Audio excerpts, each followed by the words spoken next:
Guys, let's start with this process. I'm going to start with proofing my yeast. It is active dry yeast, which means I can use it directly, but I don't like to take chances. So just check out for the description on the bar. I've put the complete recipe. You just need some sugar, the yeast, and some warm water. Warm water, please, so that the yeast can be active. I don't like to take chances, so I prefer to do this method so that I am sure that the yeast will rise. So I'm just going to cover this for 15 minutes and let's get on to it.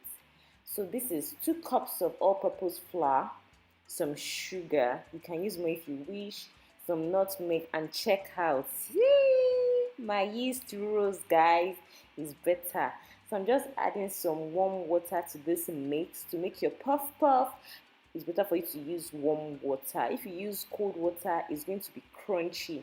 Except you're going for very crunchy puff puff, don't use cold water, use warm water. So if you notice, I am adding my hot water in bits just to be sure that my batter will not be too runny.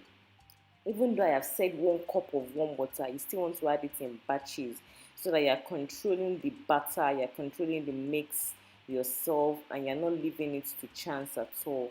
Any small mistake, you might have a very runny batter, which I am sure that is not what you are aiming for. And that is all our ingredients combined. Puff puff is just like 3 or 4 ingredients: your flour, your sugar, your yeast. The nutmeg is optional. Some people don't like the taste of nutmeg, some people like the taste of nutmeg. So you can use up to 1 teaspoon, you can use less, you can use more. But note that nutmeg is a strong spice, it can be overpowering. So I don't usually advise more than 1 teaspoon, especially for this measure, this recipe. If you're using 2 cups, use 1 teaspoon. So I'm covering it for 1 hour, and after covering for 1 hour, it rose. And see, yeah. So the next thing I'm going to be doing is just to mix it properly again. At this point, your puff puff batter should be stretchy. You see, the yeast has made it stretchy. If you use it with your hands, this is the time that you don't want to touch it with your hands, because it's going to go all over your hands and you start like trying to like whip it off and all that. So this is the exact consistency I was aiming for and I was going for, and this is exactly what I have. So puff puff needs to be deep fried. You can't shallow fry it. It takes a lot of oil. If you're eating your puff puff, you need to use a lot of oil. And it's on medium heat at this point. And I'm just putting in my puff puff into, I'm using this tiny scoop. This is about 1 tablespoon. But I like the scoop because it is round. I don't like to use my hand because, like I said, the batter is really sticky. So some people are experts in using their hand. There's a way they just use their hand to control the batter and it goes into the oil. But I have not mastered that. I don't like using my hand. So if you have any round kind of like spoon or scoop, you can use it.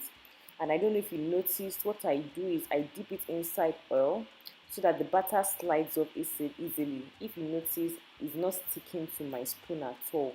So before you scoop, you put some in, or you dip it inside oil. That way it's going to like slide off easily into your pot or into your fryer or your frying pan. So at this point, we're going to allow this golden or nice puff puff to fry for about 8 minutes before I start like flipping them over. Or no need for time anyway, guys, don't let me tell you anytime. Once you notice that it's turning brown, start flipping them over just the way I'm doing right now. I'm just flipping it over to be sure. Though some can be very, very stubborn, they won't flip, but I just usually leave them that way so that they will still cook through as much as possible. I try to control it with my spoon. The ones that can flip, I flip. The ones that don't flip, I leave them to the hands of God Almighty. So at this point, it's time for my puff puff to be taken out of the oil, and I'm just scooping it out right now. We don't want it to get burnt as well, even though I like very brown pastries.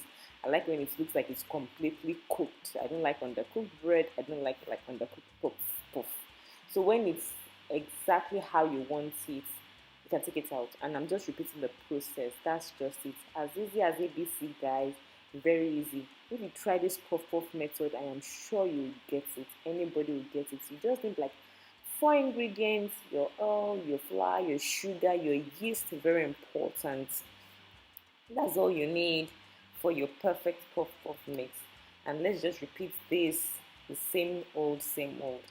And guys, yeah, look at my puff puff. Check it out. Like, this is the color. This is exactly what I was going for.